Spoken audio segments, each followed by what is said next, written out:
Okay. I'm gonna give this one a shot. I'm not really sure how well it's gonna sync up. You know, it's one of the more abstract concepts for an intro I've had. But hey, you know what? Everything deserves at least one chance. Right, Barry? Give it a go. I'm sorry, Admiral Barry. All right, let's do this. Cue the 1980s action movie-esque music.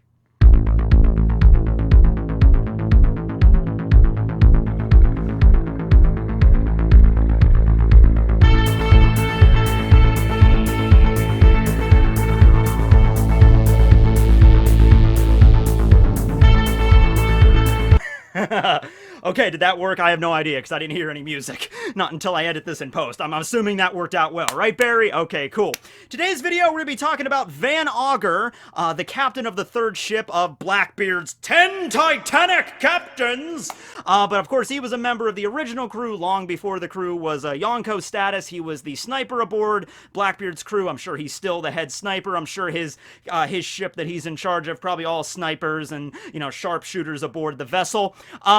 Probably the most interesting thing about Auger right now that we know of is his really cool goggles. And I think they are goggles, not regular glasses like this, because you do see like straps. So I think it does go all the way around like Usopp's typical sniper goggles, right? But they look really cool, right? This is why I originally loved Auger. Because Auger himself, his design is pretty neat. He's a very lanky dude. You know, he's got the cool hat. He's got this like super long-barreled rifle he always carries around with him and everything like that. But it's the goggles that did it for me. This basic design. Not every character has to have really shiny battle armor with symbols and gems all over it. They don't have to carry around a super elaborate weapon like a 15-bladed axe or something on their back. No, it's just, you know what? I'm going to give this character some unique-looking goggles with a sniper scope as one of the lenses. I mean, that's all you need, right? You know, you just draw the goggles like this, and it tells the audience right away, this guy is a sharpshooter. He's a sniper in the One Piece world. That's all you need to know, right? Okay, cool.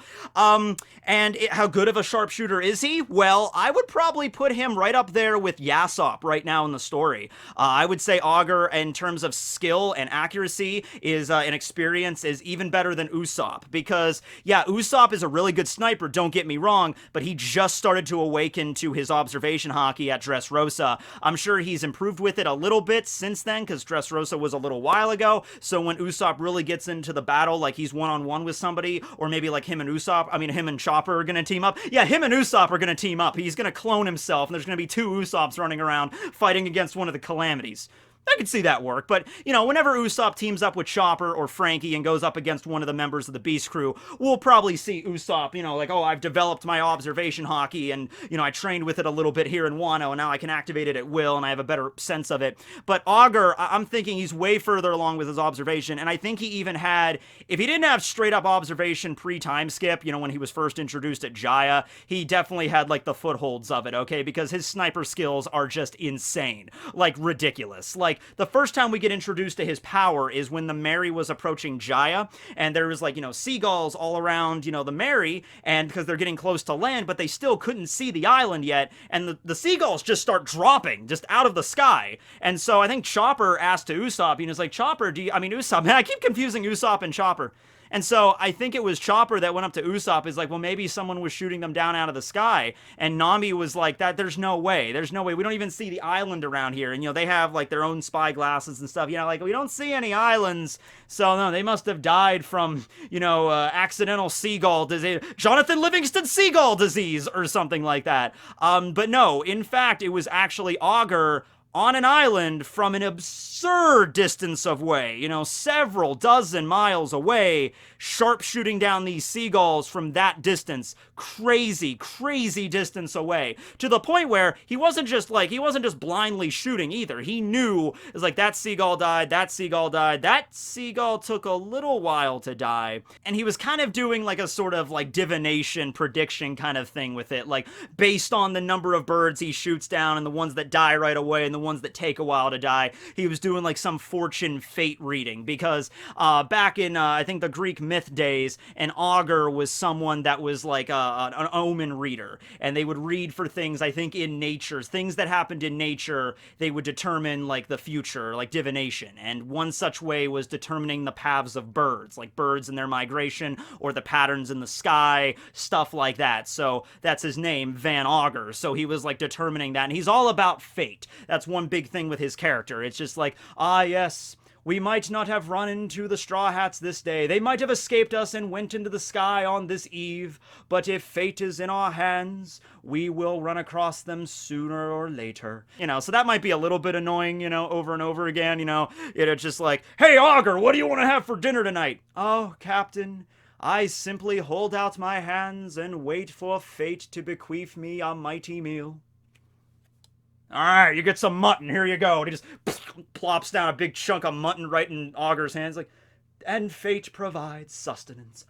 So he's that kind of guy, right? But, you know, he's a little bit overly dramatic, you know, fair enough. But the fact is, he has the skills to pay the bills. Quite definitely he has the skills to pay the bills, okay? So his epithet is supersonic, or otogoe, alright? Just speed of sound, supersonic, Van Auger, alright? And I don't think I need to explain why he got that epithet. With his mighty, you know, long-barreled rifle, boom! And he had, by the way, the rifle also has a name. The rifle is called Senriku, or Thousand Lands. So, also, like a far distance. He can shoot things from a far distance away. It wouldn't even really surprise me if it was like you were 100 miles or 100 kilometers away from Auger, and he could still probably hit you. Probably. You got a lot of, you know, oomph in that rifle, a Senriku, from a distance. I mean, look, I'm not knocking friggin' Usopp's slingshot, right? He's got a lot of really cool tricks with that thing. The Kabuto, the dials, the pop greens. You got a lot of really cool options with the slingshot, right? But at the end of the day, you question, like, Usopp, buddy, bro, maybe carry a pistol with you, a rifle, you know, just in the situation where you might have a target a really crazy far distance away. I mean, how much easier would that whole situation have been at Dressrosa instead of doing, like, the super large grow-up Kabuto, and he had to draw that string back super freaking far and, you know, awaken the power of observation hockey. I think that whole thing would have gone a lot easier if Usopp just had a sniper rifle. Because Usopp also has the skills to pay the bills, so just give Usopp not even like a fancy sniper rifle that Auger has, or probably, because Auger's is obviously modified, you know, it's something that he did with it, obviously changed some stuff out with it, but if you just give Usopp just like a regular, you know, sniper rifle you could buy in a store from the One Piece world or whatever, get it off a Marine sharpshooter or somebody, just give that to Usopp, he'll be able to, like, oh, he would have been able to take out Sugar no problem. Oh, but then again, I don't know if he can load the pop green with his artistic face in there that he had Conjuro make. Let me load that into the barrel. Yeah, because otherwise that might have, yeah, he would have saved Luffy and Law from Sugar, but, you know, Sugar would have been dead in that particular instance. So, yeah, I think that comes down to that, too. A lot of times, Oda does not want the Straw Hats to be just straight-up cold-blooded killers, unless you're Robin or Zoro, of course. In that situation, it's okay. But Usopp, I don't think he wants to be a cold-blooded killer. So it's like, I'm not going to use a rifle. I'm going to use this plant-based slingshot and then fire this, you know, image of my face, like, shaped like a sausage, and that'll scare Sugar. That's how a real pirate gets it done, right? But no, Auger, being a member of the Blackbeard crew, he's a little bit more intense. They go into battle with more traditional weaponry, so Auger just has a really powerful sniper rifle, and that's what he needs. Yeah, I don't see anything else on him. I mean, he might have a Derringer or some other, like, pistols or something in his capes, like Daddy Masterson, all decked out like that. He might have some other guns he keeps on him in case of emergencies, but from what we see, he only carries the super long rifle with him. And even in close quarters combat, that thing is still accurate. So it's not just like from a far distance away. He could not really sniping at that particular instance, kind of like no-scoping. The days of me playing Modern Warfare 2 after getting home from school. Those were the halcyon days, you know? I was so mad. They remade Modern Warfare 2 for the PlayStation, right? Or the Xbox, whatever. They remade it, but they didn't have multiplayer. And that made me mad, because that was like when I was a kid, when I was like a teenager, I loved Modern Warfare 2. That was my favorite installment of those games. But no, he's like no scoping, so he could just go right in front of you, just like you know, that's how he does it, right? Also with Auger's gun, and keep in mind those weapons that we mostly see in the One Piece world are like flintlock revolvers and flintlock rifles and stuff. They might be modified. Like I think Beiji had like a freaking Tommy gun or whatever. So there's other guns that exist, like automatic ones, for example. But the kind of ones we see most of the time, like the flintlock ones, they were designed, at least historically, to have like a really strong like back end. Like the butt of the gun was really freaking sturdy, because the premise was back in the day, if you had like a musket, it's a single shot, and to reload that thing it took like a minute or two. So if you take your one shot and the enemy comes up to you, you could just flip that gun around and you just hit him with, like, you can use it as an actual bat, or as I would say, a kanabo, you know. So I'm assuming that Auger was also skilled in using his gun, his rifle, as a club as well. If he was like getting attacked from a bunch of different angles, he would probably be really good at like bam, bam, bam, like knocking people back with the butt of his rifle. Oh my god, I just thought of the single most devastating weapon that could ever be devised by man or dolphin. Hold on. Gonna put on my, okay, fancy goggles here. Get my slingshot here. Oh my god, this is science happening right now. Senku would be proud. Alright. Get excited, everybody. Oh, yeah, here we go. The Kanabo slingshot. Oh, yeah. I'm not going to let that go, because if I did, it would just, boom, blast a hole in my closet. But, man, that would be devastating. Usopp, buddy, I don't care what you got to do. At the end of this arc, you need to get your hands on Kaido's Kanabo, combine it somehow with your slingshot, and create the ultimate Duck Dragon Raimi Hake finisher. You know, that's what you need to do, buddy. Alright. So, more specifically, rather than just, you know, Van Auger's reputation and his skills with sniping, because we know they're incredible. And I think out of every member of the Blackbeard crew, it's very easy to point at Auger and say, oh, he's gonna fight against Usopp, because you look at the Blackbeard crew and now, well, they're kind of like an evil version of Whitebeard's crew, but they're also kind of a parallel evil version of the Straw Hats as well. Like, Zoro is obviously gonna fight Shiryu. Van Auger is obviously going to fight against Usopp. Doc Q and Stronger, I would assume, are obviously going to fight against Chopper, right? Okay. So with that being said, you know, Usopp and Auger, there's actually more going on here than you would figure, just beyond them both being sharpshooters for their respective crews, okay? In the Vivre card, we found out last year, Van Auger is actually from the East Blue, originally. So that makes 3 top-class, world-class snipers that come from the East. Yasopp, his son Usopp, and now Van Auger. All come from the same ocean. That is too much of a coincidence to be a coincidence. You know what I mean? Especially in the One Piece world, right? Like, you know, we know Sniper King comes from Sniper Island, and that's probably somewhere in the Grand Line, so he's not involved here, right?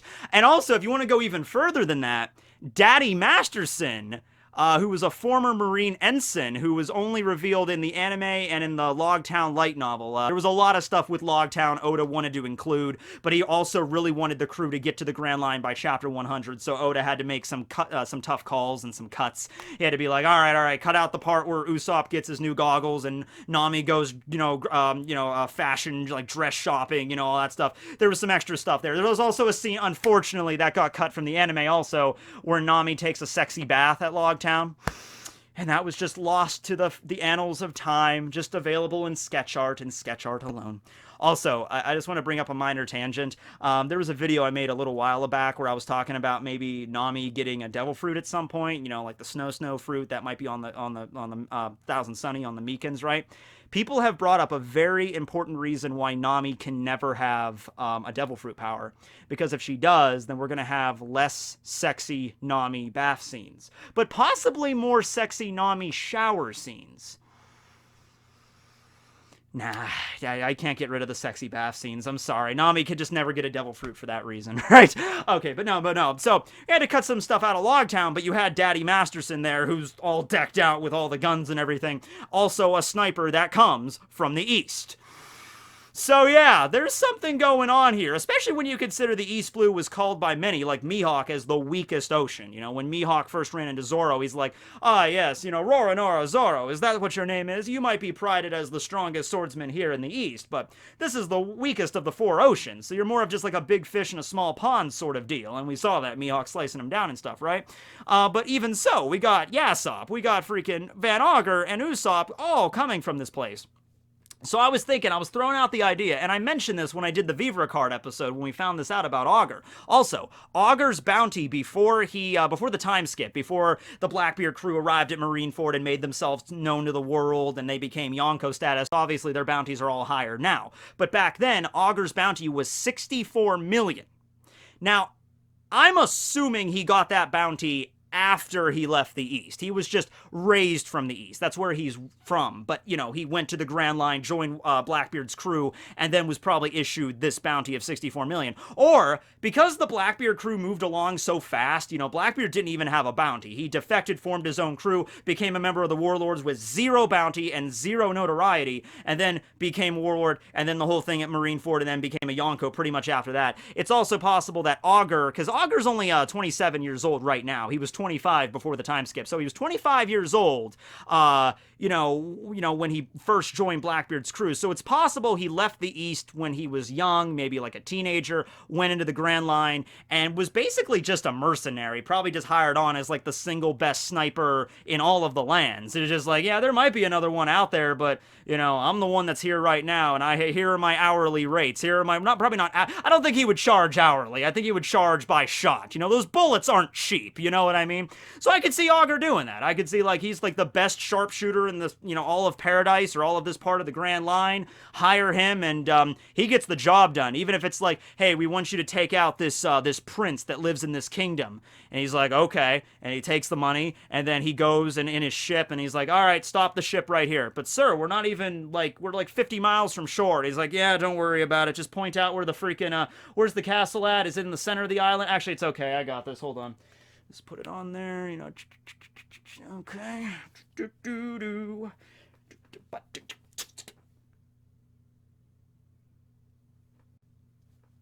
All right, we're good to go. Let's go home. What, are you sure he's dead? Oh, yeah, he's dead. It's just like, that's all you need to know. And then it's a pack. Oh, okay, we're gonna confirm. Dead mushy. Oh my god, our prince got. Okay. Good job. You know, so he's the best. So I'm assuming maybe being a mercenary or being like a gun for hire, so to speak. That's where he got the bounty of 64 million. Because it wouldn't make any sense for him to join up with the Blackbeard crew and then get the bounty while Blackbeard's bounty still remained at 0. Okay, because remember, Doc Q. By the way, Doc Q had the highest bounty out of, I think, everybody, even Blackbeard, during that time period. I think Doc Q's bounty was like 72 million, and I'm planning on doing another video about him, right? You know, how he could have gotten a bounty that freaking huge, and there's a lot of stuff to unpack with Doc Q. But yeah, Burgess, Lafitte, Auger, and Doc Q all had bounties before Blackbeard even did. So, like I said, the Blackbeard crew, they moved really, really fast up the ranks to Warlord and then eventually Yonko. So probably what happened there. Okay, so I'm assuming he got the bounty later because Luffy that we know of, he was the one that had the highest bounty in the East. After he defeated Arlong, he got a 30 million bounty. So it's like, okay, it would kind of be less if it's like, oh yeah, oh by the way, Auger also had 64, but he left. You know, you have the highest bounty now. Actually, was it ever said that Luffy's bounty in the East was the highest that's ever existed in the East, or only the highest at that time? All right, maybe Auger did get the 64 million while he was still living in the East, but then he left the East, and his bounty, no, maybe, I don't know, but I'm assuming that Luffy's bounty of 30 million, that was the highest at the time, like in the entirety of the East Blue, because it was the weakest, right? So, what would the connection be, though, between Usopp and Yasopp and Auger? I threw out, like, maybe Auger is, like, Usopp's long-lost uncle or cousin or something, you know? Just like, oh, Uncle Van, you know, I didn't know you were a member of Blackbeard's crew this whole time, right? But I feel like, I feel like if there was somebody that famous, like, in Usopp's family, I think he probably would have mentioned him before. Obviously, Usopp really respects his dad for being a great sniper and all that stuff. But I think if there was also somebody in his family that was like Van Auger and Usopp knew about him, pretty sure he would have mentioned it by now. Even if it was like a distant relative, even if he was like a second cousin or something, I think Usopp would find it pertinent to mention, oh yeah, that one guy that's traveling around with Blackbeard, yeah, he's like my second cousin, Luffy. Turns out I'm related to him. Yeah, we all came from the same East, you know, family of snipers we are, right? That's just how it goes. So, here's the thing. I went into the timeline here because I wanted to see how this all shook down with the ages, okay? So, Usopp is currently 19 years old. Yasopp is currently 47 years old, and Auger is currently 27 years old. All right, so Yasopp is the oldest. All right, so he can't be like, yeah, I guess he could be Yasopp's brother or something. Maybe long lost brother. Usopp didn't know about him. Maybe, possibly.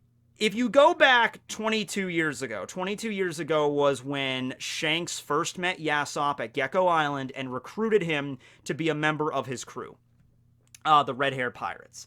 Now, we don't know if Yasopp was vaunted as a famous sharpshooter before this. Like, everybody already knew about him. He was already famous all over the East. Or he didn't really become truly famous until he joined up with Shanks' crew, went around the area. And, you know, like, there was even that duel in the anime between Yasopp and Daddy Masterson. And, like, Daddy Masterson was like, Yasopp was the only man to ever best me in a duel. You know, his sharpshooting skills were insane, right?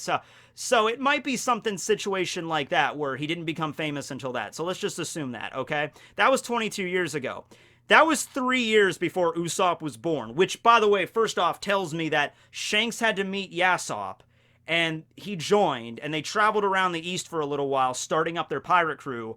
Yasopp, at some point, had to meet Banchina, or maybe he already knew each other, maybe they were dating or whatever, and then Usopp was born well after he met Shanks, and then he decided to leave when Usopp was a little baby. So that makes me just think, like, let's say Yasopp and Banchina were like boyfriend, girlfriend, and then Shanks shows up one day and he's like, join my crew, Yasopp. And Yasopp's like, looks at the island behind him. He's like, yeah, screw it, okay. Joins Shanks, they travel around the East a little bit, and then they go back home to Gecko Island. Maybe before Yasopp goes to the Grand Line or whatever, they hang out on his island for a little while, and then Usopp is born, and then, alright, well, Usopp's born. Take care of him, Banchina! And then just leaves. That's probably what happened. But this was, you know, minus 3 years. Usopp was -3 when, you know, Yasopp met Shanks, okay? And Auger was only 5 years old.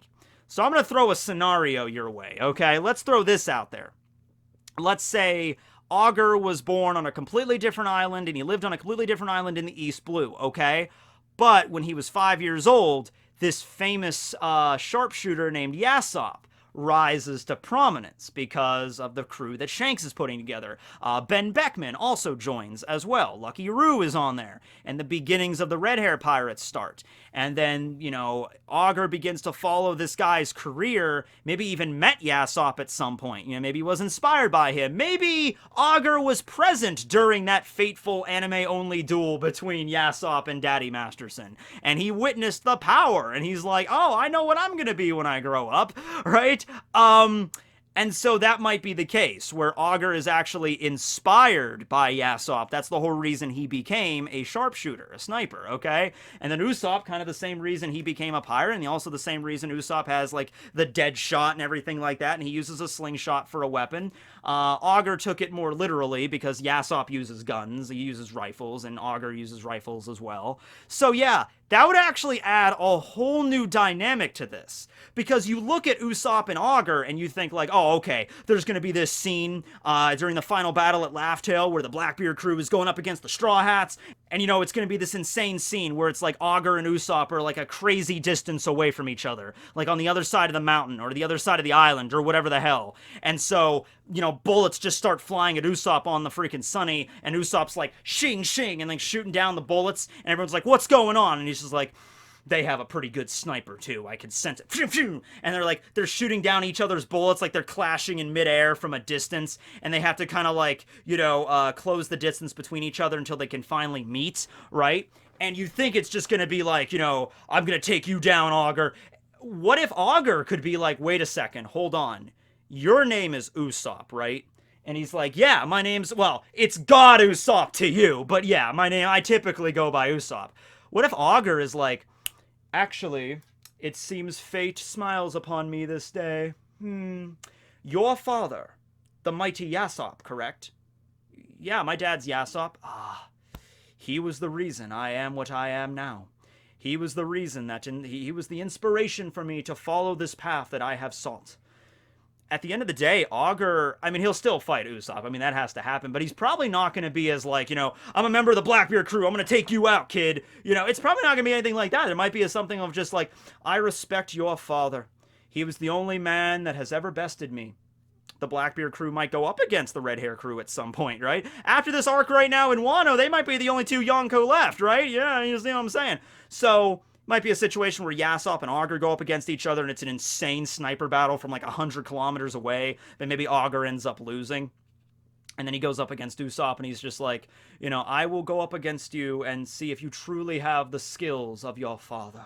You know, and so it'll be a fight between the two, but maybe not an actual fight, because I don't see Usopp and Auger getting into like a slugfest or anything like that. I just don't see it. I don't see Auger having the temperament for that kind of fighting where he gets right up in Usopp's grill and takes out his rifle and he's like, oh, I'm out of shot. And like, bam, bam, and Usopp's like, bring it on, bam. Freaking Auger is like 11 feet tall. He's like 3.4 meters tall. So I think Usopp's going to be like, oh man, damn, you're tall, you know? So rather than that, I think it might be more of just like a friendly competition. You're gonna have Shiryu clashing with Zoro. You're gonna have Luffy fighting against freaking Blackbeard, you know, one-on-one. It's gonna be a crazy fight. Gear Forth, Black Hole, Black Whirlpool, all the stuff Blackbeard can do. Gura no Mi powers. Chopper going up against Doc Q and Stronger, whatever the hell they're gonna do. And then you might just have Usopp and Auger. They might snipe back and forth for a little while, like meeting their shots, but then when they get right up next to each other, you know, Auger might just say to Usopp, like, I detest, you know, barbaric battles such as these. Tell you what, we'll do a gentleman's wager. We have a competition between us, and whomever wins, you know, chooses to put down their slingshot and or rifle, and they walk away.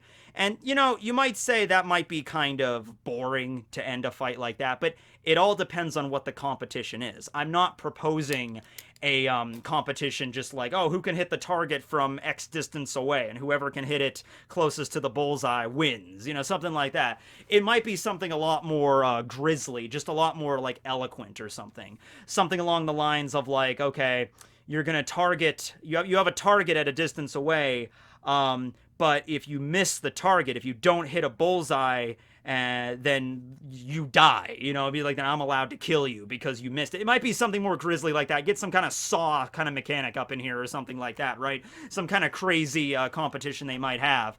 But at the end of the day, it's going to be something like that. And then whoever wins that competition, like, Auger might not die at the end of it, but he might be like, all right, I lost fair and square to you, son of Yasopp. God Usopp, I should say. He takes his rifle, he takes his Senriku, and he, like, breaks it, and he just, like, tosses it away. And he's like, I've agreed, and as fate has dictated, it seems that I am no longer fit to pick up the rifle. Because of fate, I will now walk into the sunset. I will maybe open up a bakery, because that's what everybody does in this universe, apparently, in my perspective. After Arlong, the whole thing with Arlong Park and was defeated by Luffy, he opened up his own bakery. Yep, that's what happens, right? Exactly. That's basically what Hachan did, kind of. It was a takoyaki stand, but whatever. So yeah, I could see that going down. I could see Auger being inspired by Yasopp, wanting to go up against Usopp, having a friendly gentleman competition with some really high stakes going on here, with basically death being the stakes, and then Usopp ending up winning, and then, yeah, not killing off Auger, but just, like, you know, putting down his rifle and then walking away. Something like that. And then he leaves the Blackbeard crew, which is like, I'm done. I'm done with this crew. Fate has said for me to go somewhere else, you know. If I defeat Usopp, I will stay with you, Blackbeard, but if I cannot best the son of Yasopp, then I have no place on your crew. Because that seems to be the kind of overly dramatic dude he kind of is, right? So anyway, yeah, let me know what you think, though, about Auger below, about his bounty, about his weapon, about how do you think he's going to go up against Usopp in the final battle of the story, or one of the final battles of the story, I guess I should say. Pretty interesting there, and what the relationship is with Yasopp. Interesting. Okay. Well, anyway, thanks for watching, everybody. I think I'll be doing a Doc Q video probably within the next week or so.